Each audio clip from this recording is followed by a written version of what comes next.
Ever since I got rid of the thwomp of unproductivity, my head has been a paradise. Nothing can disturb my relaxation.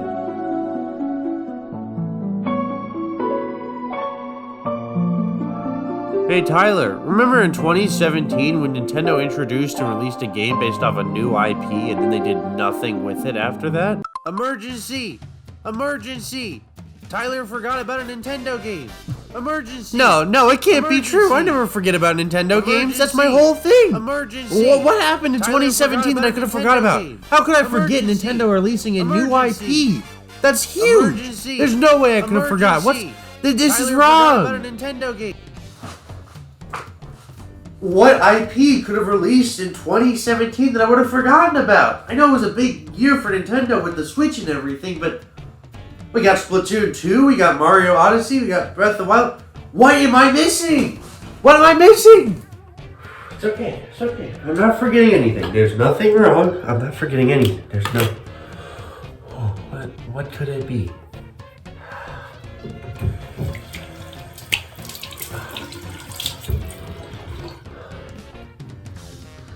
I don't know. I don't get it. I don't know what I could possibly be forgetting. Ah!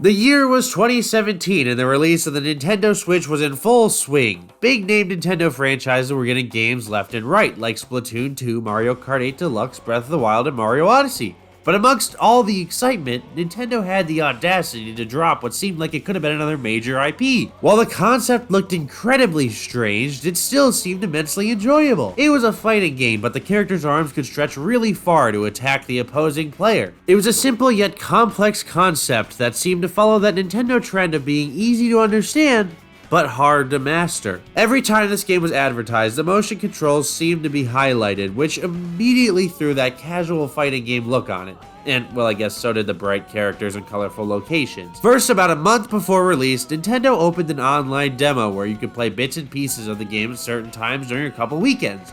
It was called the ARMS Global Test Punch. They did the same thing with Splatoon 2 before it was released and Mario Tennis Aces later down the line. This short demo was met with warm reception. But then, the game was released on June 16, 2017. After being released, it got some good ratings, mostly 7 out of 10s, which is far from bad. It was met with a relatively good reception. So, with all that information, I bet you're wondering, what is ARMS? These. So, ARMS. ARMS is a 3D fighting game developed by Nintendo. A typical ARMS game is two characters face off head to head in one of the many different fighting rings. You have a health bar and a stamina meter, and once a player gets the health knocked out of him, the round is over. Simple stuff, except because your arms can stretch, this leads to some dynamic gameplay. When a punch is thrown, your arms stretch across the map, hopefully hitting an opponent, and that's where the skill comes into play. Not only do you have to direct your punch, but you have to make sure that punch hits right, because if you miss, you have to be aware of how long it's going to take that arm to return. But you have quite the moveset here. First off, you use the left stick to move around, then you use Y to dash, which a dash is a short little sprint or evade movement, which can be used when in midair or on the ground. This move is incredibly useful. Don't forget it. Next up, you use X to jump, which jumping is great for dodging. Most characters have 2 jumps, but some can jump more than twice and some can jump only once. But some can both fly and hover. Next up, the most important part, punch. You can punch with A or B, or use the triggers. Or, if you're feeling really daring, motion controls. Each arm is controlled by a different button. So say you're using the triggers, you can hit the left trigger to punch with the left arm and the right trigger to punch with the right arm. Next up, we have grab. Throw both your arms at your opponent at once and it'll turn into a grab to do some heavy damage to your opponent. Be careful though, if your opponent throws a simple punch, it'll nullify the effect of your grab entirely. Next up, we have block. By pressing in on the left joystick, it'll block a punch. It won't block a grab though, but that's not all it can do. The block can also charge up your gloves and unleash quite the devastating blow to your opponent. And finally, when your arms are all charged up, unleash a rapid fire on your opponent to deal some massive damage. Now, that gameplay seems incredibly simple, right? Well, the controls are kind of simple, but the gameplay, not so much. What makes ARMS challenging is you have to watch out and calculate what you're going to do at the same time. So yeah, it's a fighting game. But what it does have in common with so many other fighting games is it's incredibly simple on the surface, but the farther and farther you dig, the more the game has to offer. Like, for instance, the character roster. ARMS is full of neat and creative characters, and what's crazy about each character is they all have their own little bio and backstory. So let's take a look at each one. First up, we have Springman. Springman is kinda like the generic character. He's got nothing super special about him, but he's never a bad choice. Next up, we have Ribbon Girl. Now, Ribbon Girl is interesting because she has multiple jumps which can be used to easily evade opponents. Then we have Ninjara. When Ninjara dashes, he vanishes for a brief second, making it easy to escape. He also automatically dodges punches if holding block. Careful of being grabbed though. Next we have Master Mummy. This big boy can not only heal when holding block, but throw some devastating damage. Next up we have Min Min. She can deflect punches with her dash, and she also can charge up just a bit longer for some bigger hits. Then there's Mechanica. She's got some big hits, but she's so slow. Next we have Twintel. Twintel attacks with her hair and has some neat charging mechanics, but like Mechanica, she's so slow. Eighth, we have Bite and Bark. This is a neat character because of his little robot companion. This little guy will roll off on his own and occasionally throw a single punch, messing up the opponent. Now we have Kid Cobra. This guy is fast. Yeah, he's fast. That's about it. Then we have Helix. Definitely the strangest character in the game. He can stretch and dodge attacks in place. And as I said, he's definitely the strangest character. Now we have Max Brass. He used to be a boss battle, so he's quite strong. He was added in a later update, but just like Max Brass was added later, we have Lola Pop, a candy-based character who can move while shielding. Now we have Misango. I honestly don't remember when he came out. I don't remember a single thing about him, so after playing him for a bit, I realized when shielding, his little buddy can grant him power boosts, like different stats. Careful though, it takes a while to activate. And then we have Springtron. He's essentially the Dr. Mario to Springman, except if you dash and then hold, he unleashes a big shockwave. What does it do? I don't know. Finally, we have Dr. Coyle. She can not only vanish when shielding, but she can also fly. But she's so slow. But she makes up for it because if you hold dash and then charge up for a minute, you get an extra arm for an extra punch. A neat and diverse character, but so slow. Now with such a diverse cast, you can play in so many different ways, such neat battle combinations, but I play the equivalent to white bread. I'm a Springman guy. But there's never anything wrong with white bread. You know why? Because you know what you can do with white bread? You can make toast. Speaking of toast, each character has different arms they can attack with. Like Springman's generic set of arms are called the Toaster. For example, they can charge up for a fiery attack. Now each character can use any arm in the game, you just have to unlock them. But then again, I normally stick to the default. It's just what I enjoy the most. But there are so many different arms, and they take so long to unlock. But the variety doesn't stop at the arms. There's a ton of different stages too. Spring Stadium is, well, your classic stage, while Ribbon Ring is my personal favorite. The ground is constantly changing. Then we have Ninja College, which, how do I put it? It's at a really weird angle to fight on. Then we have the Meloseum, which is kinda cool. It has a trampoline that breaks out in the middle, like halfway through the game. Then there's the Ramen Bowl, which it's a neat generic stage. Next we have the Scrapyard, which is a fun stage because it has multiple layers to attack on. Like you can climb up on an elevated platform and punch from above. Then we have the Cinema Map. It's pretty cool. You can bounce on cars like trampolines. Then we have Buster Beach, which is yet another generic one. There's nothing really interesting here, but then we have Snake Park.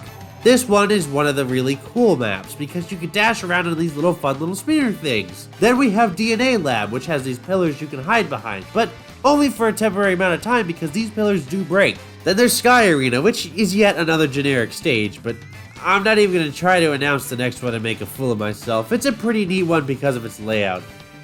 Temple Ground, I think, has one too many pillars, and then there's Sparring Ring, equivalent to Final Destination. So just like Final Destination, it's the most boring stage in the game. And finally we have Name Redacted. This one has a cool conveyor belt. It's a fun little stage, but you know, it's not the best one. The maps are great, mostly. But as much as great maps and great characters are, it doesn't matter if there isn't fun game mode. Well, thankfully there's a decent amount of game modes here. First off, we have Fight, the generic mode. It's a normal fight where you pick a player, pick a map, and battle it out. Next, we have Team Fight. I really like Team Fight because this one's different than normal ones. You're tied to your teammate and you have to rely on your teammate the whole time because, well, you're literally attached to them. When your teammate gets launched, you get launched. Then if your teammate dies, you have to drag them around. So you really have to rely on your teammates. Then there's V-Ball. It's volleyball. Yeah, I don't really have much to say about this mode. I mean, it's kind of fun, but I'm not going to go out of my way to play it. Then there's Hoops. It's basketball. Then there's Headlock Scramble. Your goal here is to, well, grab this head. And it gives you 9 total arms if you grab the head, and then you want to hang on to it as long as possible. It's just fight mode, but it has this little item in the middle that makes you a lot more powerful. There's some fun stuff to do here. You can also play online, of course. It randomizes game modes. You play in a group of people. It's a neat little experience. And finally, there's the single player mode, Grand Prix. You pick a character, you play a sequence of fights, shuffling through game modes.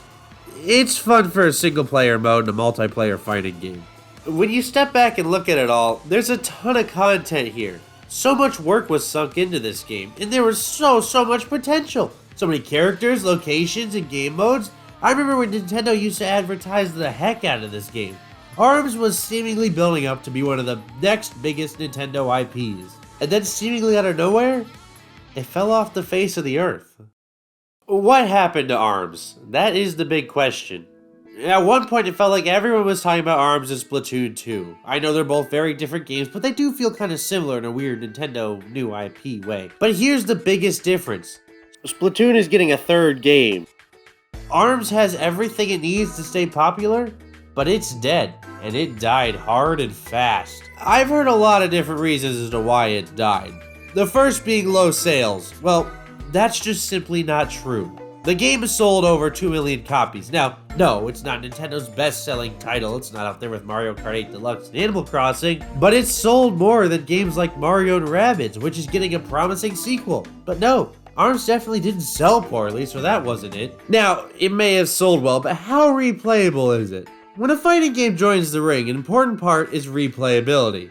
The game is going to make you want to get better, therefore you'll constantly return. Is the gameplay engaging enough to stay? ARMS is a weird case. Every time I return to ARMS, I have a wonderful time playing, but ultimately end up dropping it eventually. But here's why I can't grasp that.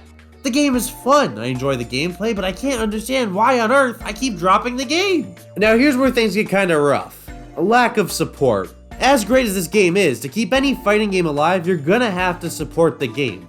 While ARMS did get a couple updates and new characters, after a few updates, Nintendo seemed to drop ARMS. The game received little to no updates after that, maybe just a couple performance updates, but nothing big. I think another important thing here is release date. While ARMS released very early in the Switch's life, which was a good idea, especially because there wasn't a ton of Switch games at the time, but here's the big problem. There were a ton of promising games coming to the Switch, which meant the attention was immediately drawn away from the poor new IP. I mean, how can you compete with games like Super Mario Odyssey, Splatoon 2, and Super Smash Bros. Ultimate? I think if you're gonna drop a new IP, don't do it when your best-selling IPs are about to blow away the rest of the gaming industry. Unfortunately, ARMS did die out, seemingly really fast too. It's nothing against the game itself, it has wonderful characters, engaging mechanics, cool locations, and a fun twist. I just think unfortunately the game released at the wrong time, and it did not help that Nintendo stopped supporting it because this game was fun. It definitely could have stayed alive if it was given a lot more love and dedication like the other Nintendo IPs. I mean heck, last year Min Min got added to Smash. Why they chose Min Min is beyond me, but even getting a Smash character wasn't enough to bring this game back. You know, I'm so glad I finally remembered about ARMS. I'm gonna probably go play this for another week or two, ultimately drop it for another year, come back, check it out again, and never play it again.